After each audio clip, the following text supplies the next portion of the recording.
I think we're ready to go. Okay, sorry about the delay, everybody. Welcome. I know you can't see me too well, but I've got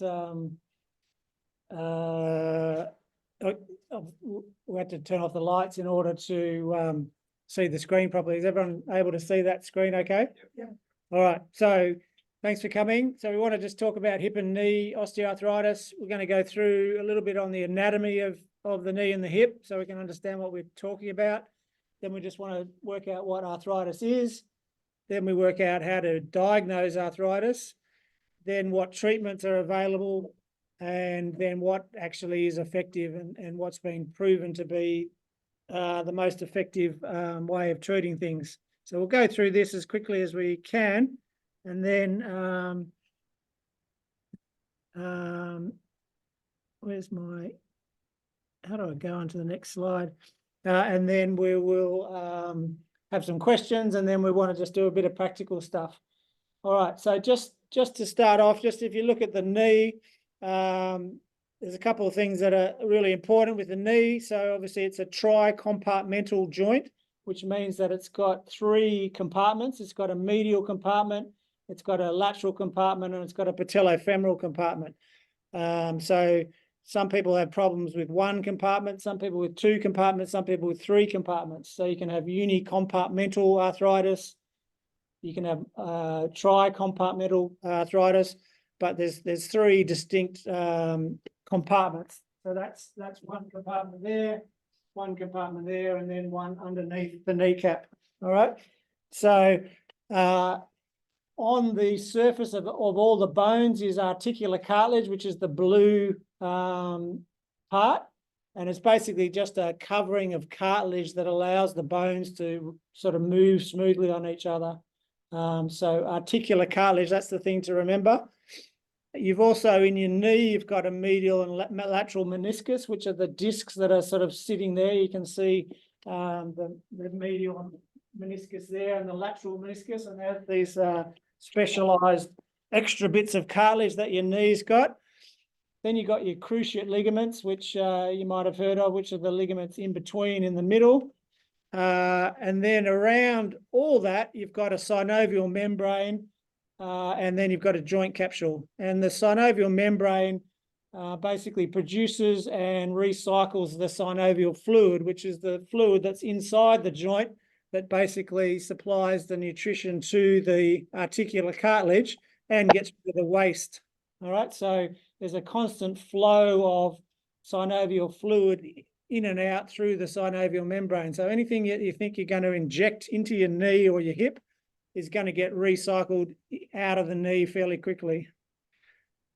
As opposed to your hip joint, which is the next picture. A bit hard to see with the people there, but you can see it's a completely different type of joint. It's a ball and socket joint. So you've got a big ball and you've got a big socket. Again, you've got this big layer of articular cartilage on the ball and the socket that allows the ball to sort of rub smoothly on the socket.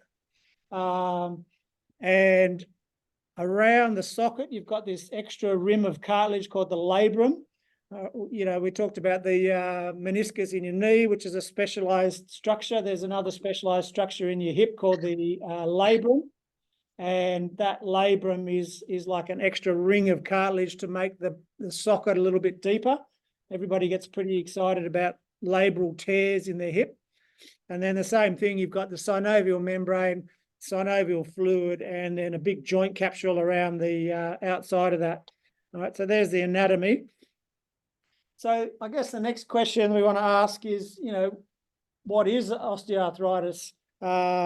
So basically, in a nutshell, it really is just wearing out of the articular cartilage. So those blue areas that you can see on those first couple of slides, basically instead of being nice smooth surfaces, they become quite rough, and basically they wear out. All right, so it's basically wear and tear of the articular cartilage. It's caused by a combination of genetic and environmental factors. All right, and that's a bit of a problem. So some of the arthritis is caused by what you do with your hips or your knees. And some of the arthritis is caused by you being born with it. Shh. So this is where people get into a bit of trouble because, some people say, well, I've looked after my knees all my life. I've done all the right exercise. I've kept my weight right, but my knees have actually worn out. And some people, do nothing and do all the wrong things, overweight, never exercise, and they never have any problems with their knees. So, it's a bit of a conundrum for people because it is a combination of genetic and environmental factors. Osteoarthritis is a chronic condition, so it starts with the articular cartilage, but over time, the whole joint gets involved. So that there's bone changes, cartilage changes, ligament changes, muscle changes. So the symptoms of osteoarthritis is pain, swelling, stiffness, and reduced mobility. It's usually associated with chronic low level of inflammation. It usually involves 1 or 2 weight-bearing joints. And osteoarthritis is quite different from osteoporosis, rheumatoid arthritis, and other types of arthritis. And I'm happy to answer any questions about that. But people get a bit confused with the osteoarthritis, osteoporosis, osteoarthritis, rheumatoid arthritis. But osteoarthritis really at its heart is basically just wearing out of the articular cartilage in your hip or your knee. And I guess that the big problem is the last bit where 1 in 5 Australians over the age of 45, so 22% of Australians have osteoarthritis. So that becomes a bit of a problem. So on to the next slide, and this is quite a good diagram looking at age and the prevalence of arthritis. So the red is the hand, the green is the knee, and the black is your hip. And as you can see, that bottom column, at the bottom of the graph is your age.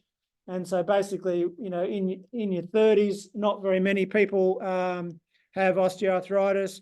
But by the time you're over on the right-hand side in your 70s, 80% of people will have, or 70 to 80% of people will have osteoarthritis in their hand.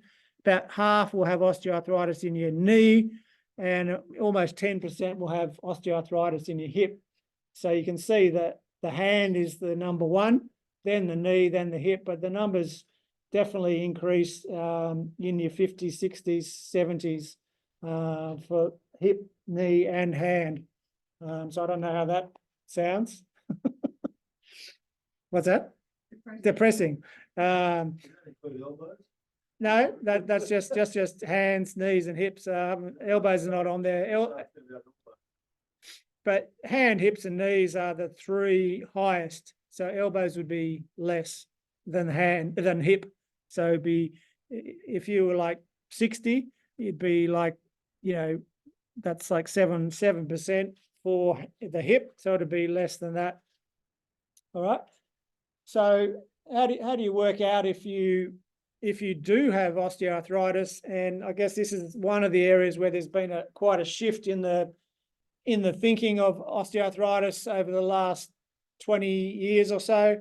I guess in the past, everybody was going off for scans and MRIs, but it's actually very easy to work out if you have it.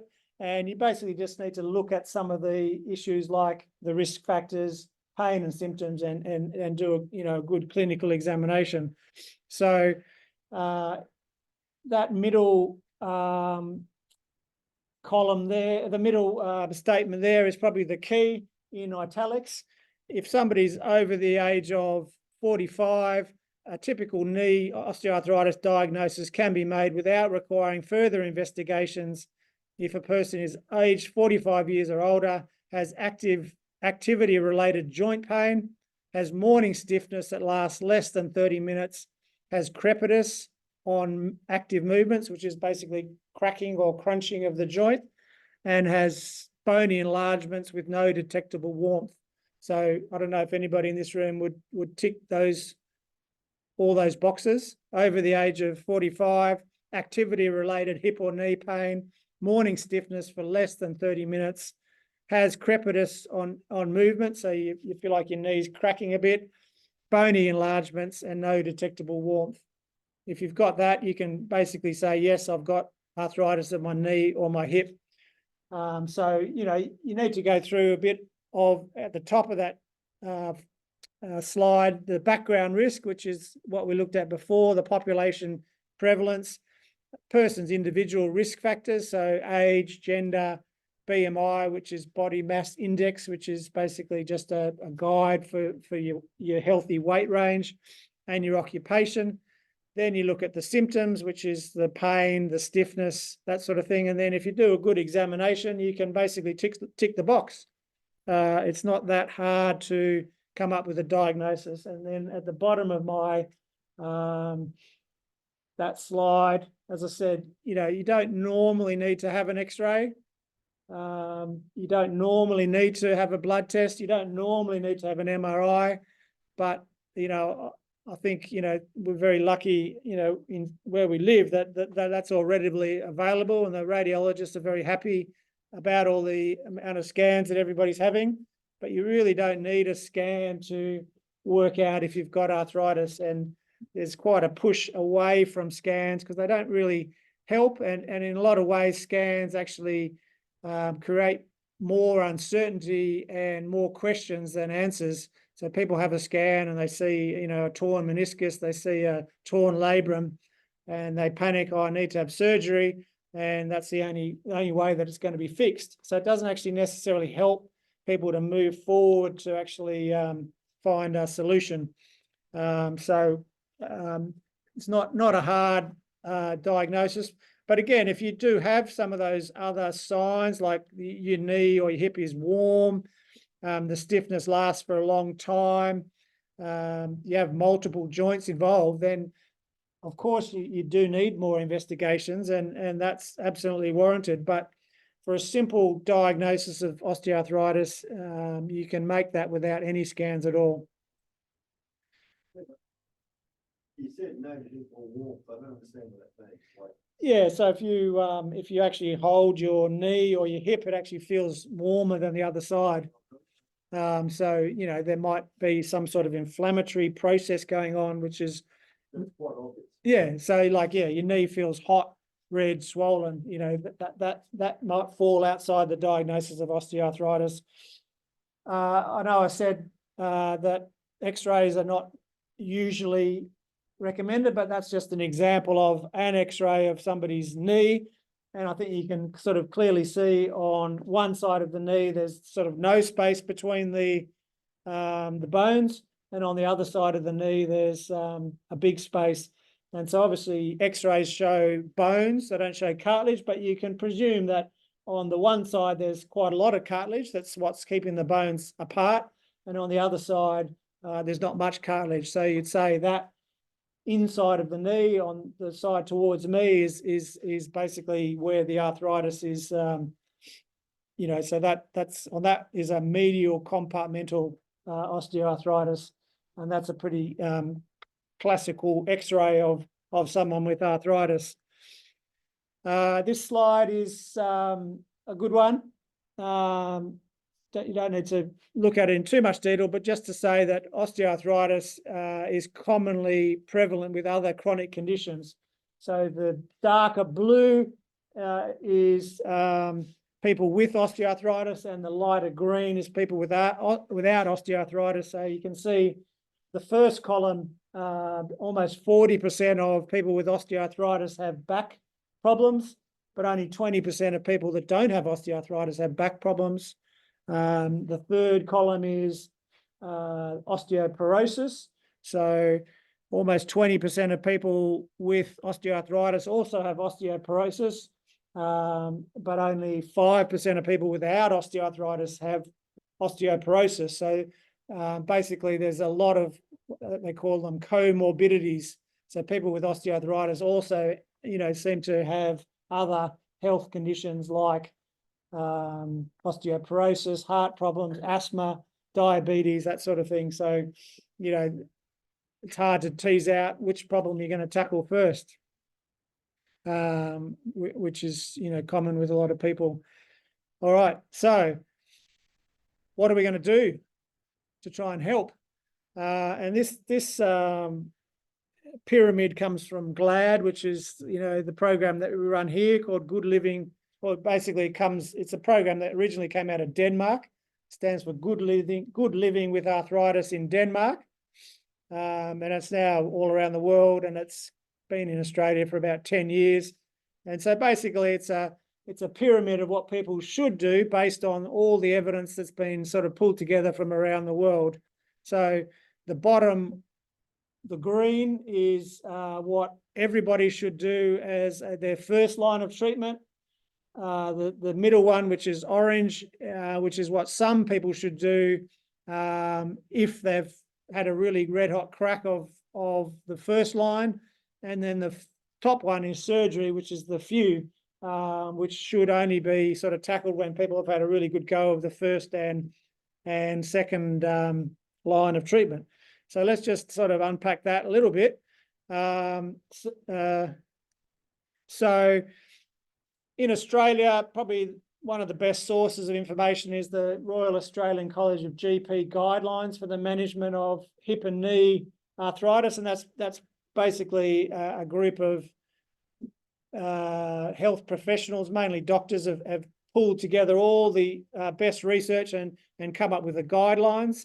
And basically they divided things into strong recommendations for, strong recommendations against, and then neutral recommendations. And so things that are very strongly promoted, things that are very strongly said don't do these, and things that are neutral because there's not enough evidence to work out whether they're beneficial or not. And the top in italics is basically the overriding statement from the Royal Australian College of GPs.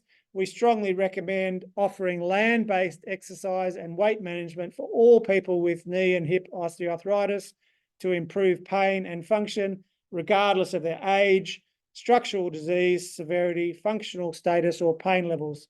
So that sort of ties in really nicely with that GLAD pyramid, that basically everybody with hip and knee arthritis, your first line of treatment should be exercise and weight management, regardless of how much pain you're in, regardless of how old you are, regardless of how severe your x-rays look, regardless of how functionally limited you are. Exercise and weight loss and education is a strong recommendation. There's a conditional recommendation for cortisone injection for short-term pain relief. There's a very strong recommendation against arthroscopy, stem cell injections, viscosupplementation, which is like injections of things into your joints. And there's a neutral recommendation for PRP because there's just not enough evidence to say yes or no for those. So it's pretty clear what's in and it's pretty clear what's out. And I guess this is where the problem comes, is that everybody, according to all the guidelines around the world, everybody should be offered the first line treatments of education, exercise, and weight control. But most people, or many people in Australia, do not adequately use the first line of treatment for osteoarthritis. So GPs are much more likely to refer people for imaging or refer to a specialist than they are to refer to a physio. That right-hand one up there behind the people is referral to a physio is 5%, referral to imaging is 25 to 30%, referral to specialists is 14 to 17%. So it really goes against, the Royal Australian College of GP guidelines, that it's just not happening, that people are getting funneled into the right area. So I guess that's why we're kind of doing this talk, as a lot of people are, to try and change the narrative around this issue. All right, let's quickly go on to second line treatments. So once you've had a really red hot go of the first line, then there's definitely the option to have a look at some of these second line treatments, and that might include things like braces, manual therapy, orthotics. You might try, that's where you might try a cortisone injection into your knee. anti-inflammatories, that sort of things are all possibilities, but they should only be trialed once you've had a really red hot go of the exercise, weight loss, and education. And I think that's where part of the problem comes, that people just aren't trialing those first line treatments and moving straight onto these second and third line treatments. Again, this is just the Royal Australian College guidelines. You know, there's some conditional recommendations, which means there's a little bit of research showing some positivity, but not strong recommendations for. All right, and then we move on to third line treatment, which is the last resort. So few should be trying this, but it seems like often the pyramid is upside down and people are going, you know, the surgery first and exercise last. But you know, let's just chat about surgery briefly. So arthroscopy, I don't know how many people here have had arthroscopies, have heard of arthroscopies, but it's basically where they put the camera in and they basically clean up the joint. So they cut away the cartilage in your knee or trim the labrum and wash out the joint. And basically, when I sort of started as a physio, that was a very, very common procedure. And now it's basically fading out of practice, which is good. Which is basically because it's been shown to be no better than placebo for knee osteoarthritis, and that in that red box, I think that's a very good statement that, you know, the treatment guidelines around the world recommend against arthroscopy, but I know a lot of people have already had it, so you can't go backwards. And I guess, you know, this is the graph. This is the study that first came out, and you don't need to sort of look through all the detail, but there was basically three groups. The first group, they did the debridement, which was basically the arthroscopy where they cleaned up the joint. The second group, they did a lavage, which means they just flushed out the knee with salt water. And then the third group was a placebo, which means they didn't do anything.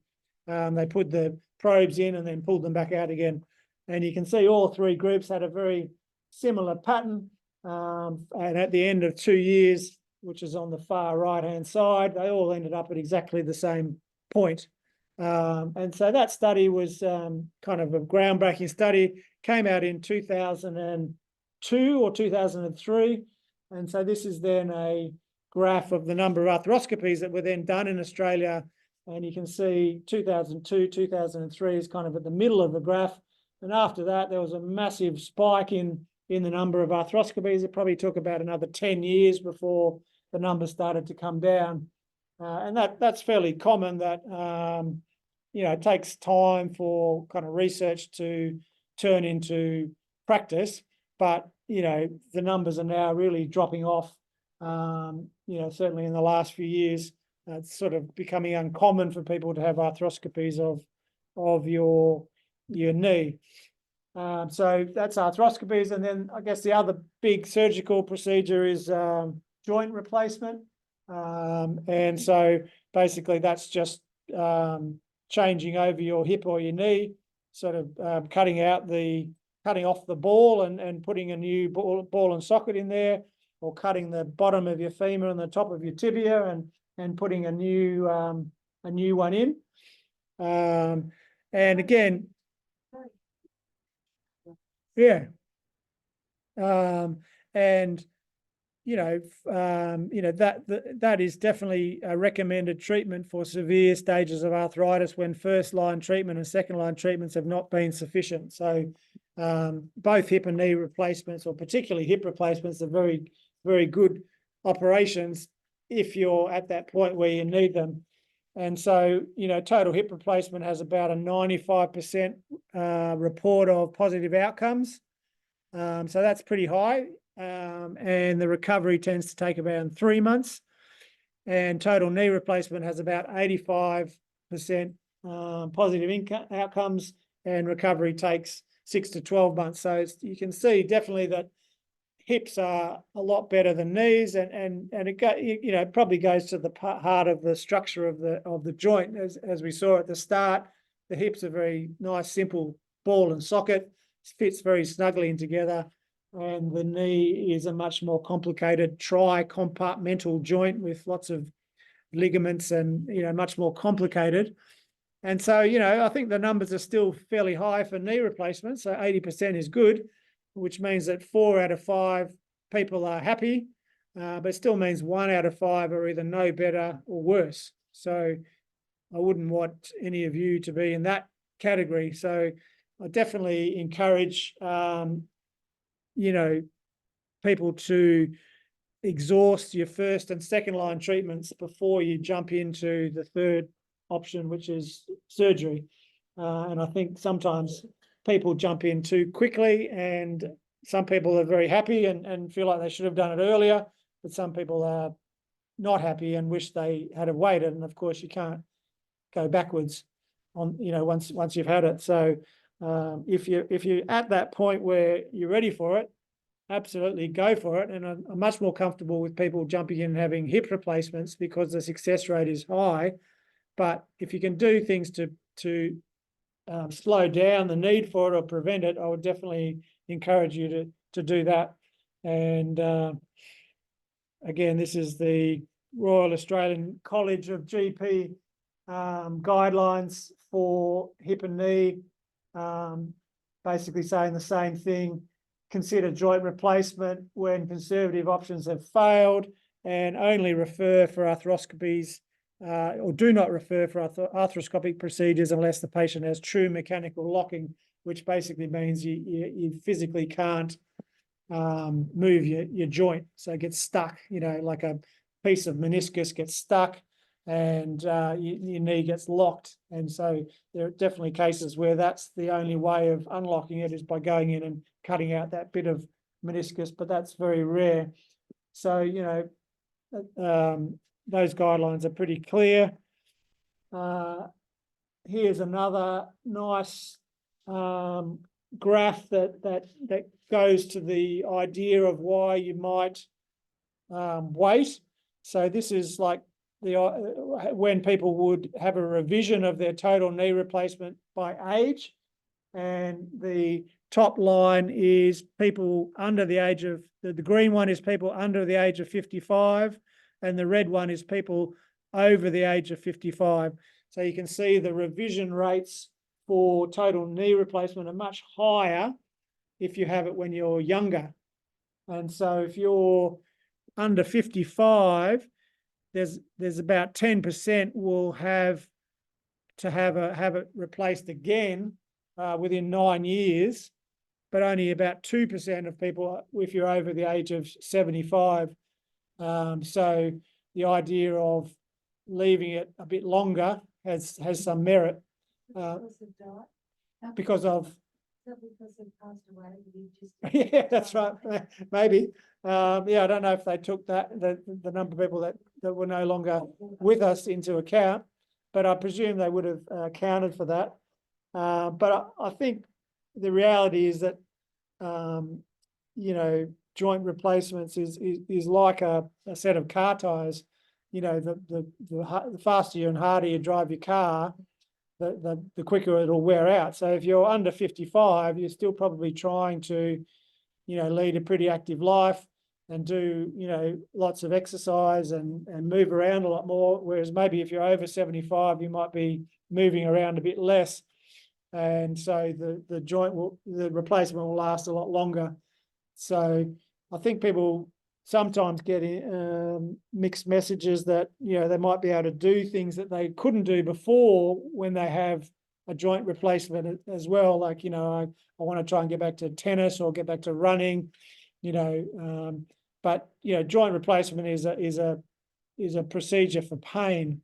So if you're in a lot of pain and you can't sleep or you just can't cope, you have the operation. It's not meant to suddenly be able to give you a new lease of life, like you can go and run a marathon or, and if you do that, you're risking the joint wearing out faster.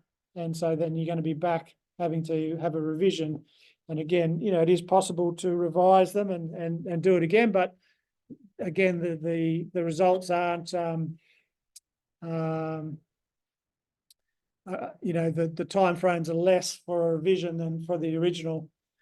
So yeah, like I think we see a lot of people at the practice that are, in their 50s and 60s that are, have hip and knee arthritis, and overall the sort of general plan is to try and get them to 70, and if you can get to that age, if you can get another 10 years, if you're 60 out of your hip or your knee before you need to have it, then you're much more likely to only need to have it once.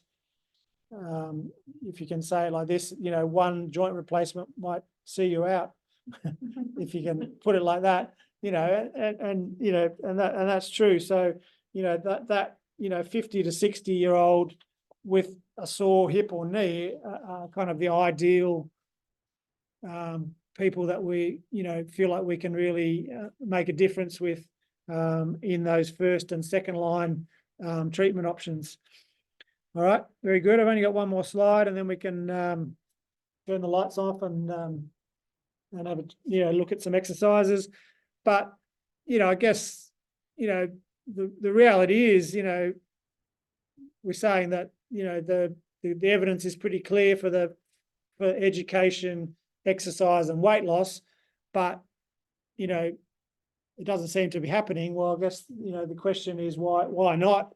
And I think there's various answers to that. Some from you guys, some from us as physios, some from the referrers. So I think with the patient, some of the things that people talk about is that they're looking for the quick fix, the silver bullet. So they're happy to pay for an injection, pay for a scan, pay to see a surgeon, pay to have a cortisone injection, pay for an operation. But then when you say, well, can you sign up for a 10-week term of exercise? It's like it's going to be way cheaper than that. They're like, oh no, that's all too, I don't have time for that.